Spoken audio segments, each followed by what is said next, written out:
Without further ado, let me shift gears to our plenary session speaker, Jean Chatzky. She's a financial editor of NBC's Today Show, and I love seeing you on the show. It's wonderful. She's an award-winning personal finance journalist, AARP's personal finance ambassador, and host of the podcast HerMoney with Jean Chatzky on iTunes.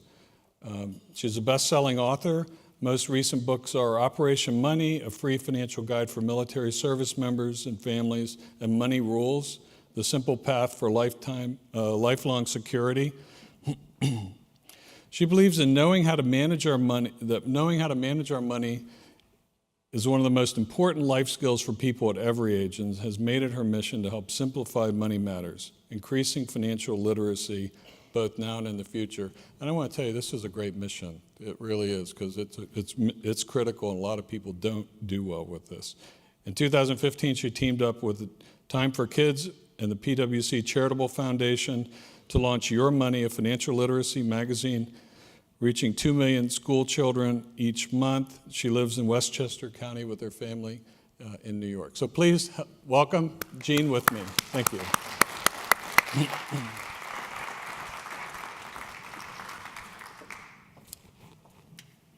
Thank you. Here, stairs. Thanks, Shane. Good morning, everybody. How are we doing? Good.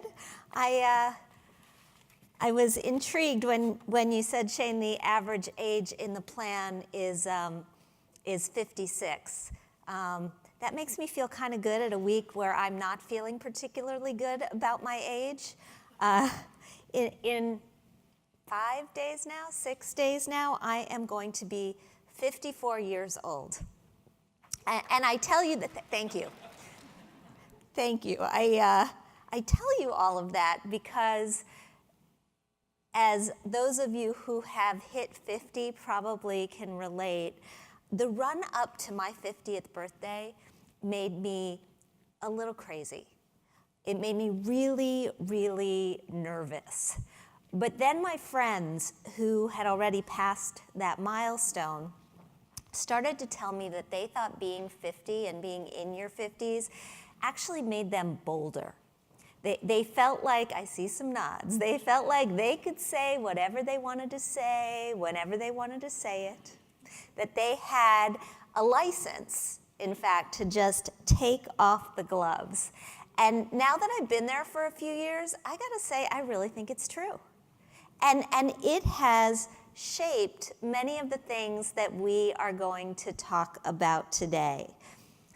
Because of the changing financial landscape in this country, having a firm grip on our financial resources and our financial wellness, as Shane was pointing to, it's never been more important. And that's not necessarily because money needs to be your number one priority or my number one priority. It's that money is the thing that makes all of our other priorities possible. And the only way to actually get a grip on our personal finances is by having important conversations like the one that we're going to have this morning. So I am very, very grateful to be here. But before we get there, I do want to point out, at the risk of making a little too much of my age, that I've been in this personal finance world for a very long time. I have been on the Today Show since I looked like that, and since Katie Couric looked like that. It's been 25 years, actually, that I have been watching how we make our money and save it and spend it and invest it and protect it. And I can tell you that despite all the resources that organizations like WAEPA pour into financial education, as well as the work that some of you do on your own time, the relationships that many of us have with our money are a bit of a hot mess. And that to me is kind of interesting, especially right now, because the last couple of weeks notwithstanding, if you took a look at the stock market, and this is what it looks like over the past couple of years, you would have thought that we would be feeling a whole lot better than that. The Dow Jones Industrial Average, even when you factor in the losses that we've experienced the last couple of weeks, looks like that since it bottomed out in 2009. It's up 250%. The S&P 500 is up even more than that during this period. And so it makes you wonder, why is it that Americans are still feeling so predominantly shaky? I think there are three reasons for that. And the first is a reason that I put my fingers on when I opened an email in September of last year. If you're a personal finance journalist like I am, you get a lot of economic research. I'm sure in many of your jobs you get a lot of economic research too. But I get a lot of economic research. Usually I open these emails, maybe I skim them, often I delete them. The headline of this one that I received last year on September 12th was such a grabbing eye catcher that I actually saved it. I filed it away. And what it said was that real median household income finally surpasses 2007 levels. Think about that for just a second. The government told us that the recession was over in June of 2009. But what we now know is that that tumultuous period in our financial history didn't come to anything close to a halt. For all but the top wage earners in this country, real family income was still on the decline from 2010 to 2013. Finally, in 2014 and 2015, we started to see wage growth tick up a little bit. And in 2017, we actually did close the gap. But think about what it means. For most of the United States, most of the employees in the United States, full recovery took a full decade. The second piece of the puzzle is the amount of financial weight that we are all carrying on our shoulders. In the last couple of decades, we have become more responsible for our finances than any generation that came before us. Our parents, our grandparents, they had pensions. They had pensions, and they knew they could live on those pensions until they died. We have employer-provided plans, government-provided plans in your case, that we have to fund and then manage ourselves. Our parents had lifetime health coverage, came with the job.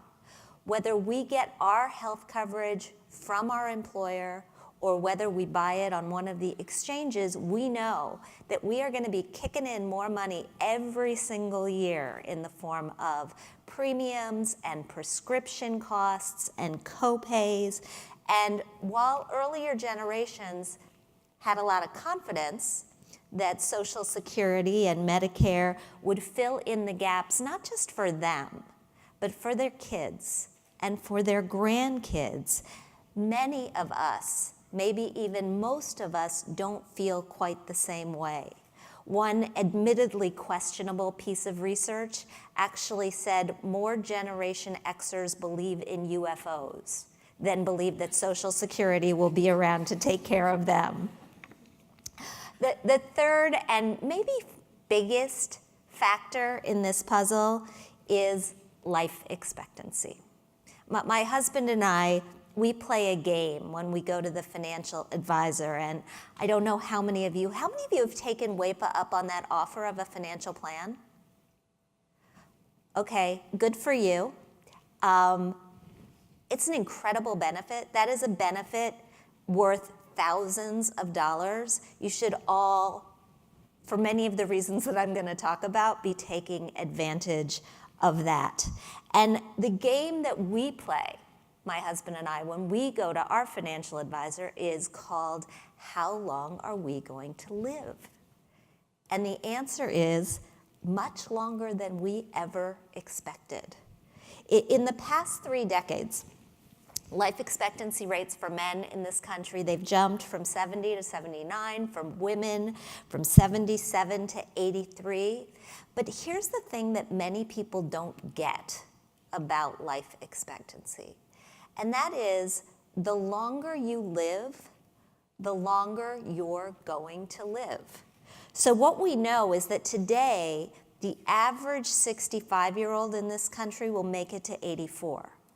But what that means is that half of all of those 65-year-olds, they are going to hit 84 and just keep on going. 1 in 4 will pass age 90. 1 in 10 will pass 95. The number of Americans who are 100 or older is up 2,200% in this country since the 1950s. And here's the icing on the cake. In February of 2015, Time magazine put this beautiful baby on his cover and declared it likely, I'm having trouble with the clicker too, Shane. There he is. Declared it likely that he would live to be 142 years old. Yeah, now how many of you think that's great news? I get it, because with added years come added fears. There is the fear that we are going to run out of money. There is the fear that we are going to break a hip, and it's all going to go downhill from there. There is the fear that we are going to start losing our keys, or that our memories are going to start to go, which is why, after writing 9 books all about money, I took a turn and wrote one with a doctor. What I realized over the past few years was that if we want all of these extra years, all these additional years that we're going to get to be good ones, not just for us, but for the people that we love and the people that we care about, we have to be age-proof. So let's define it. To be age-proof, you have to have a grip on both your health and your finances. I wrote this book with a guy named Mike Roizen, Dr. Michael Roizen. He is the Chief Wellness Officer at the Cleveland Clinic. If any of you watch Dr. Oz, when you take a sick day, you might know him. He's Dr. Oz's best friend. And what Mike and I realized at the same time was that health without strong finances doesn't work anymore, and neither does the reverse. It's not just that the biggest cause of bankruptcies every single year in this country are medical problems. It's that even if you have substantial financial resources, being in poor health will eventually take a toll on those resources. And being in good health without money may work when you're 20, when you're 30, maybe even in your early 40s. But once you get up into your late 40s and your 50s, and you have people like physical therapists and chiropractors in your speed dial, all of a sudden you need more resources to stay healthy,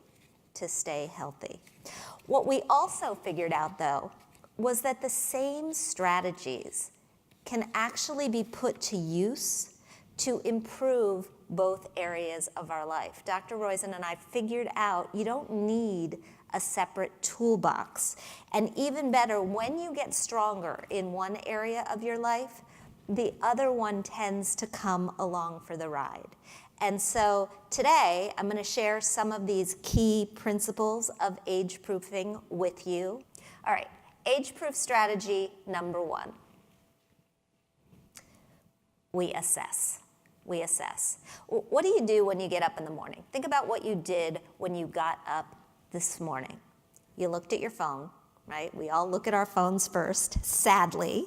Then maybe you made some coffee, You hit the treadmill, you hopped in the shower, you shaved, you brushed your teeth, and you did something else, and you probably did it more than once. You looked in the mirror. Why do we do that?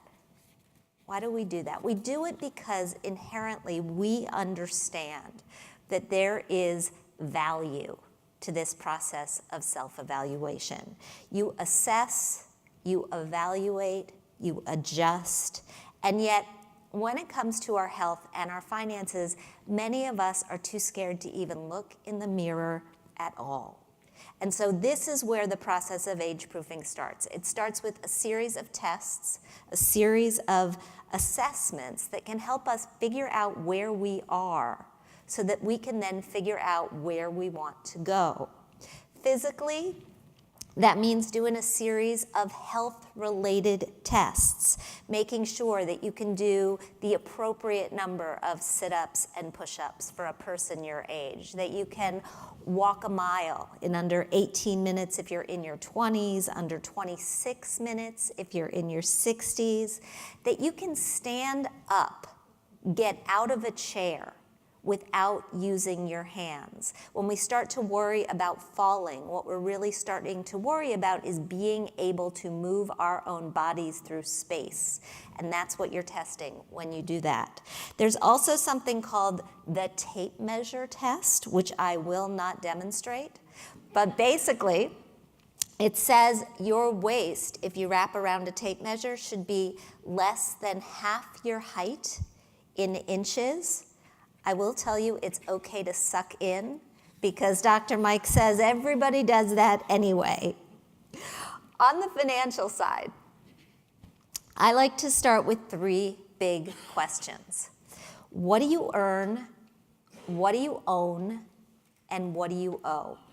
So over time, we want to see the first 2 of these numbers, our income and our assets or net worth, moving steadily upward, with the last number, our debts and liabilities, moving steadily downward. And the goal there is to pay off the mortgage before you retire. I know you get conflicting information about that, but paying off the mortgage before retirement makes life a whole lot easier. Next, is there a substantial and separate pot of cash to cover emergencies? I know that you hear people like me talking about a 3 to 6 month emergency cushion, an emergency cushion large enough to cover 3 to 6 months worth of your living expenses. And I agree that that's ideal, but for people, particularly at the beginning of their careers, I find the bigger concern is just having a few $1,000s in liquid cash at all times. And what we know right now is that half of the people in America don't have that. That's your insurance against a blown transmission, a leaky roof, an unexpected medical bill.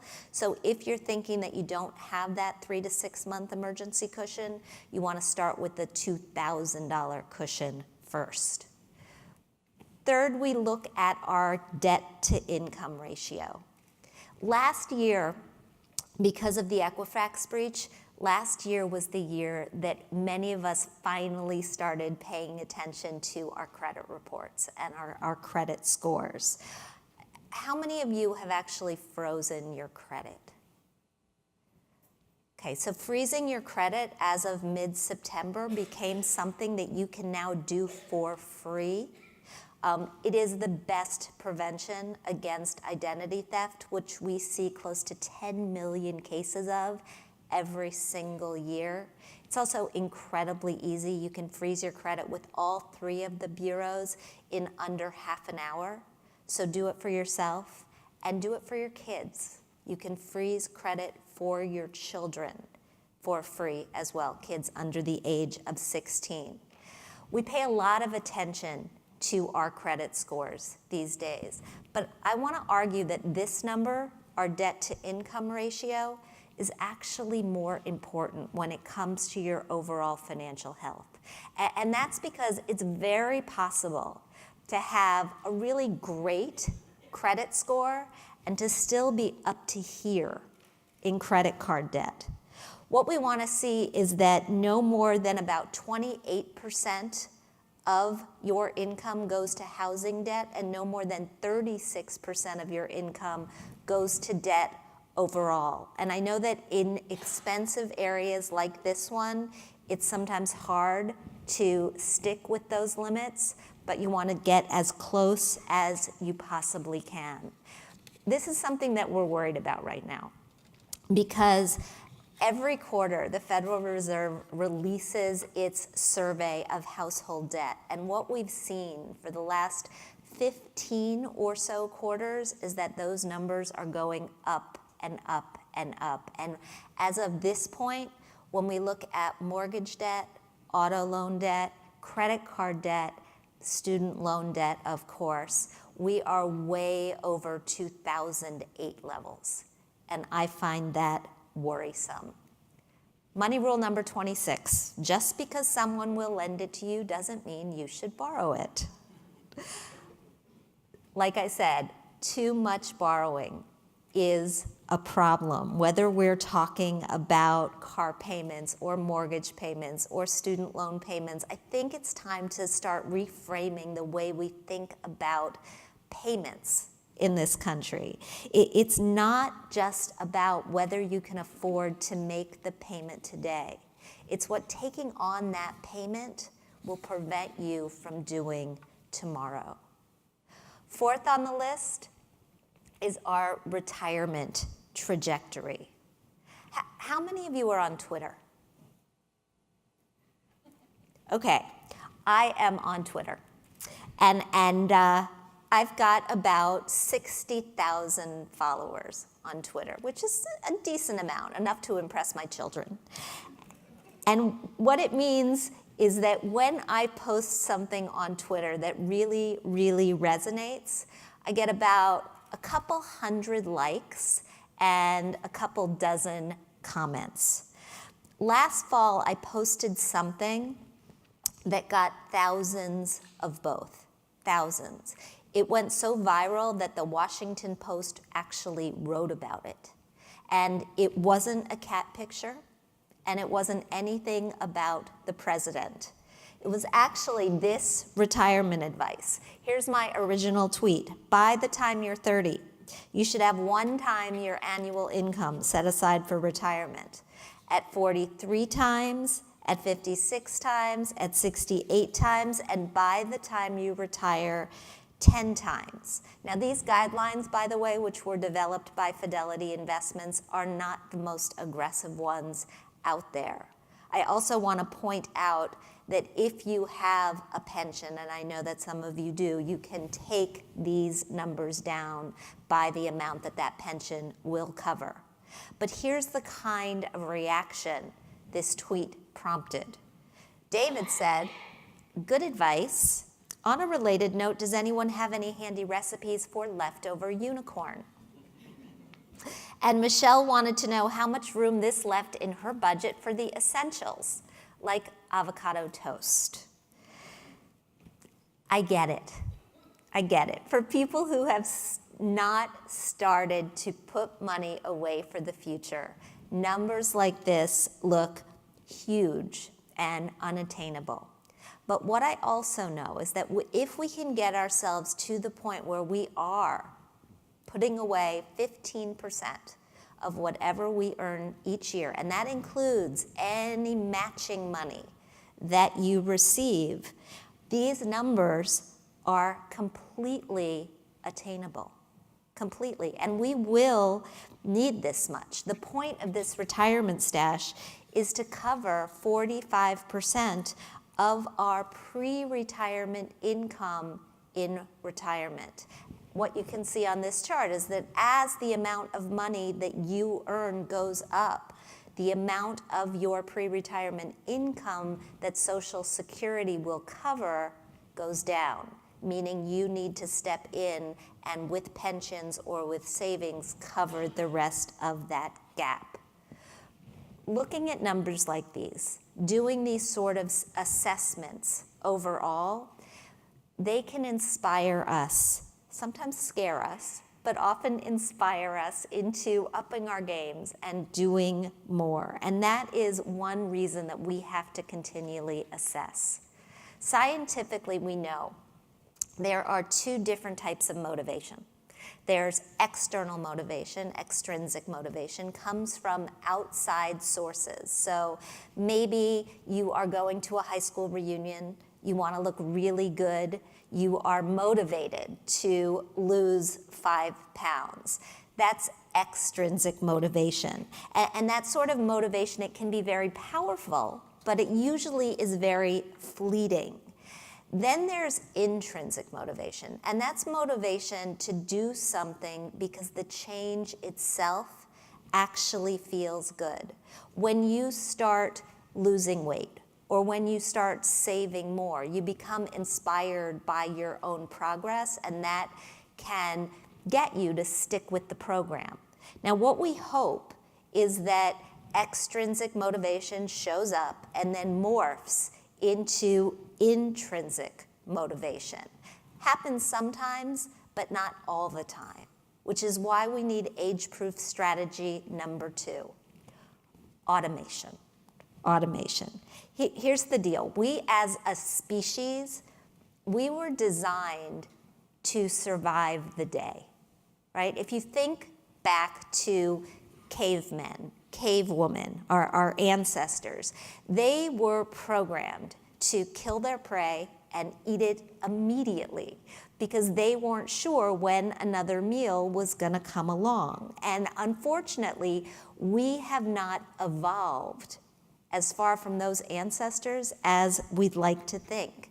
And so when we opt for delayed gratification rather than immediate gratification, when we make a good financial decision to save money rather than to spend it, what we're doing is going against our basic human instincts.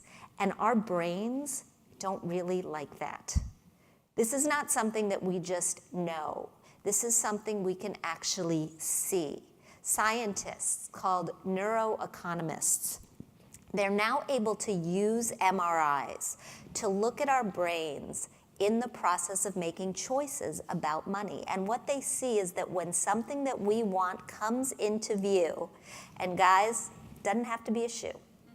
When something we want comes into view, the pleasure centers in our brain, they light right up. And when we actually get the item, whatever it happens to be, we get a rush of the feel-good chemical dopamine.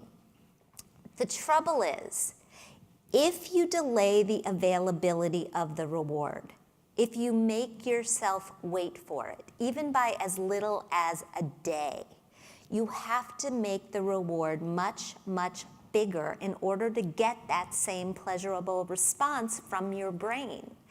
And things that are way off in the future, like retirement, they don't light up our brains at all. So what do we do? What do we do to make sure that doesn't happen to us? We help ourselves by employing strategies like visualization. In practice, that means I know what my retirement looks like. It looks like this. It looks like a house right on the bay in a place called Long Beach Island, New Jersey. I know about what this house costs. I know approximately when I might want to buy it. And that makes it easier, sometimes, not always, to not buy the shoes. Because I'm not choosing between beautiful shoes and this boring, squishy definition of retirement. I'm choosing between beautiful shoes and a 4-bedroom, gray shingled colonial with a view. That's visualization. And visualization is good. There's a lot of research that shows that it can be helpful. But automation is even more powerful. Money rule number 11, if you can't see it and you can't touch it, you won't spend it. Automation is the magic bullet that makes 401ks and other similar retirement plans work their magic. The money goes in automatically, and because we don't see it in our paychecks, we don't see it show up in our checking accounts, we don't spend it. And the fact that there are nasty taxes and nasty penalties in place if we want to get at that money before age 59 and a half, we have this additional layer of encouragement to keep our hands off. The key is to take this magic and try to put it to work in as many other places in your life as you possibly can. We want to automate contributions into SEP IRAs, into health savings accounts, into 529 college savings plans. We also can automate other financial maneuvers. We can put bill payment on automatic pilot so that we're never late, because we know people who are late and who face overdrawing their accounts, they don't just do it once, they do it on average 13 times a year. That gets really, really expensive. And the same sort of automation works in the world of healthy eating. It's not as elegant as it is with finance, but if you can pick 2 to 3 breakfasts and lunches that you like enough to keep on hand, that can be grab and go solutions, all of a sudden you have just automated those 2 meals, and then the only one you have to think about is dinner. And that is a much easier way to get through the day. Where we can't automate, we can substitute. Research on breaking habits tells us that in and of itself, it is really, really hard to do. There's a reason it takes people an average of 19 tries to quit smoking. What's easier is to take a bad habit and replace it with a better one. That's age-proof strategy number 3. It's substitution at work. And so if you always have a bowl of ice cream after dinner, instead you take a walk around the block. That second glass of wine, notice I didn't say the first, but the second glass of wine becomes a healthier piece of dark chocolate. The Starbucks that you pick up on the way to work becomes Starbucks that you brew at home, saving yourself a good $20 a week. And all that time that you spend surfing on Facebook, it turns into a couple additional hours of sleep. So why do we need all this stuff? Why do we need strategies like automation and visualization and substitution? We need them because we are human. And a human being's response to money often doesn't make sense. It can be frustrating, it can be maddening, it can be overly emotional. And if you don't see enough proof of that in your everyday life to make you believe it, then I want you to go online and look at the last story that People magazine wrote about bankrupt celebrities. There are so many examples of this that they write this story pretty much every single year. And what you'll see are stories about people like Antoine Walker, who blew through $110 million that he earned playing in the NBA. You'll read a lot of stories about Real Housewives. Real Housewives are very bad with money. But my favorite example of all time is this woman, Sarah Ferguson, Duchess of York. How many of you remember that she got caught selling access to her ex-husband, Prince Andrew, for about $750,000? The person that she was dealing with turned out to be an undercover reporter running some sort of sting operation. And it made me wonder why. Why? I mean, she was a very, very well-compensated Weight Watchers spokesperson. She was a best-selling children's book author. Many people don't know that. Why would she do this? Had she lost her mind? And the answer is, yeah, Just a little. Just a little. Because just like love and drugs and alcohol, money has the power to make us do some pretty crazy, sometimes pretty stupid things. And the more money that is on the line, the more likely logic and reasoning are to fly right out the window. And that's because money isn't just a tool that we use to get what we want in life.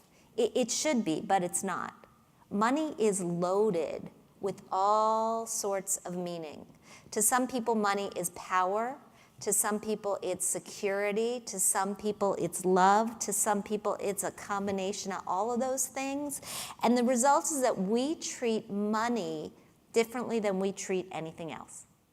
If I was to have any other resource, whether it is a basic one like a bottle of water, or a luxury like a bottle of champagne, and I say, let's split this.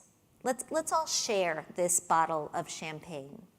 There would be a feeling among all the people that I was with that we should share it equally.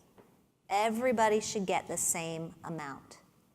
But if I say I've got some extra money, watch out. People start to think about different questions, like who is more worthy and who's less worthy, and who's more needy and who's less needy. It becomes a value judgment. There is morality in the picture all of a sudden, and that makes it much more complicated and much more stressful. Which brings me to age-proof strategy number 4. We have to learn to manage all the stress that we are under in our lives. Last year, the Stanford University Center for Longevity did a deep dive into research on stress. And what it found was that individuals experience, on average, 4 stressful life events every single year. And they can be good events or bad events. Having a baby, good event. Having a baby, very, very stressful. Same thing, taking care of older parents. Stressful, but on the bad side. Getting divorced, going through a layoff, getting a new job. You get the idea. 4 of these every single year. And what the researchers found was that the difference between having the skills and tools to manage this stress and these events and not having the tools and skills took a huge impact on a person's finances, health, happiness, and overall well-being. Specifically, it found the people who did not have the ability to handle these events, they gained weight, they took on debt, they stopped exercising, they lost sleep. The list goes on, which is why it's crucial that we all start taking more seriously the level of stress on all of our plates. So I want you to think about your own for just a second. How much stress are you under on a day-to-day basis, right? Where 1, let's rate it on a scale. 1 is namaste, right? 10 is this woman. If you put yourself at a 5 and you feel like you're over a 5 on a pretty regular basis, that is both a health problem and a financial problem, because stress is by far the biggest ager, and money is the biggest cause of stress. Let's go back to biology for just a second. The body, as you all know, it has 2 basic reactions to stress, right? What are they? Fight or flight, right? Some people will say there's a 3rd, freeze, where you play dead, but evolutionarily, all of these reasons made sense. When there was a predator at the mouth of your cave, it was either going to eat you or you were going to kill it. So you fought or you ran away because, again, survival was really what it was all about. Recently, though, in modern society, we have put a much bigger emphasis on flight on escaping our stresses. And we all have our favorite forms of this. We've got meditation and deep breathing and visual imagery. We can take a walk in the woods. We can have a glass of wine. We can take a soak in the tub. We can try to do a little bit of yoga if that's one of those things that works for you. These things, they may not seem like running away, but because they are all escapists, they're forms of flight. Are they bad? No. Will they work? Yes, but only temporarily. Here's the thing. In the area of health and money, flight won't necessarily ensure your survival. You actually do have to fight back. In the area of health, that could mean changing up your diet in a way that actually sticks. It could mean going on a statin if your doctor tells you to go on a statin.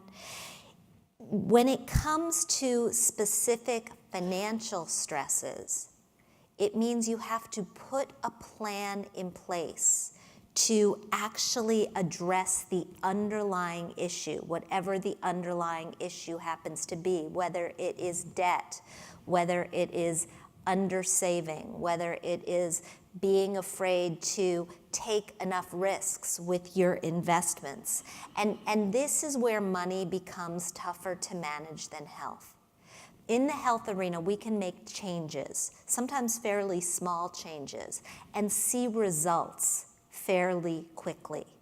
That doesn't happen with money. It's not like we're going to stop buying coffee today and all of our credit card debt is going to go away tomorrow. And it's not like you can put a little bit aside for retirement once or twice and be sure that your nest egg is going to have enough to hit the mark. Financial change often requires more patience to see that things are really working. That's why feedback, particularly from the appropriate sorts of sources, is so important. Which brings me to strategy number 5. This is a team sport. I learned many, many things from my mother. This is my mother, meet my mother. I learned from my mother how to balance a checkbook, which, by the way, I don't do anymore.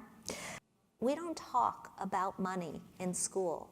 Many of us don't talk about money at home. Some of us don't talk about money with our significant others, and as a result, we are not comfortable talking about money.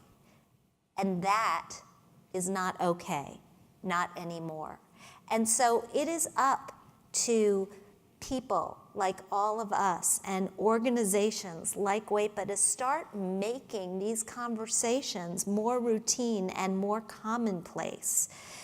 Many people are surprised to hear that I have a financial advisor.